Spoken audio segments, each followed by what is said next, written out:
Despite driving simulators not originally being designed with virtual reality in mind, at this point in time they're often some of the most compelling VR experiences that you can find, and the latest driving simulator to add VR support, which you can see us playing right now, is the rather fantastic RaceRoom racing experience.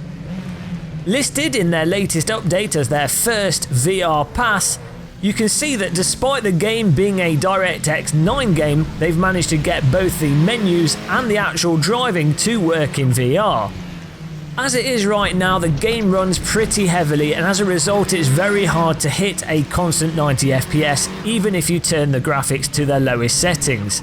And for us, we're running on an i7 6700K along with a GTX 1070 that's been overclocked, and even then we were struggling to get a constant 90 FPS, and even with the reprojection kicking in, it just didn't feel quite smooth. There also seem to be a couple of issues with 3D when it comes to fast moving objects such as the track right next to the car, traffic cones or vehicles that are overtaking you at a fast pace, and to me at times the world scale itself can also feel a little bit funky. Now, as I say, this is a first pass, and I know that the guys at Sector 3 are working really hard to iron things out and get it as good as it can possibly be, bearing in mind that RaceRoom certainly wasn't designed for VR when it was first made. Outside of the VR implementation, RaceRoom of course is an absolutely fantastic driving simulator, with the big advantage being that it's a free-to-play game with content that you can access without dropping any money on it at all. So for those of you that are curious, you can get into it straight away, give it a go and see how well it works for you.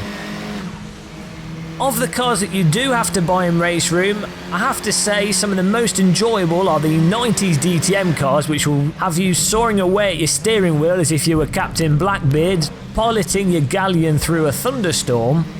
But also this new KTM Crossbow, which has a brutal balance between being glued to the track with more grip than you could possibly wish for and suddenly having no grip at all.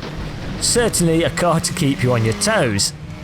Another aspect of RaceRoom racing experience that really stands out compared to other driving simulators is the game's sound. Now, I highly recommend when playing this turning the volume up until your ears are bleeding.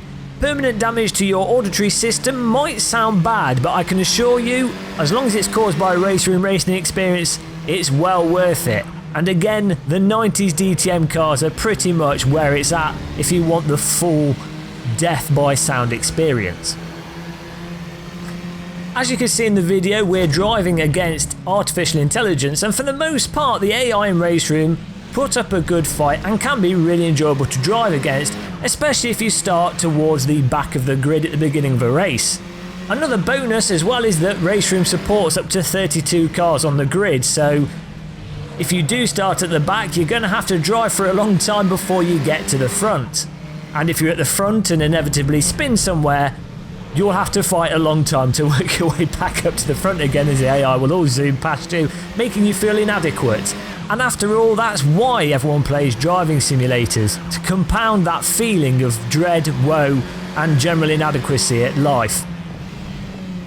As it is, Sector 3 only have plans to support OpenVR natively. Fortunately, those of you with an Oculus Rift will still be able to access it so long as you install SteamVR. But regardless of if you're using a HTC Vive or an Oculus Rift, to launch the game in VR you need to right click on the game in Steam, go to Set Launch Options and then type -VR followed by the numbers 1.0 all the way up to whatever you want. The numbers corresponding to the render to pixel value, 1.0 being 1:1 and 4.0 being I don't have any central heating, so why not use my computer to warm my property.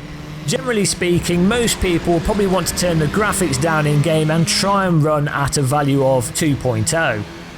There you have it, ladies and gentlemen. That pretty much covers our introduction to RaceRoom Racing Experience's first pass at VR implementation.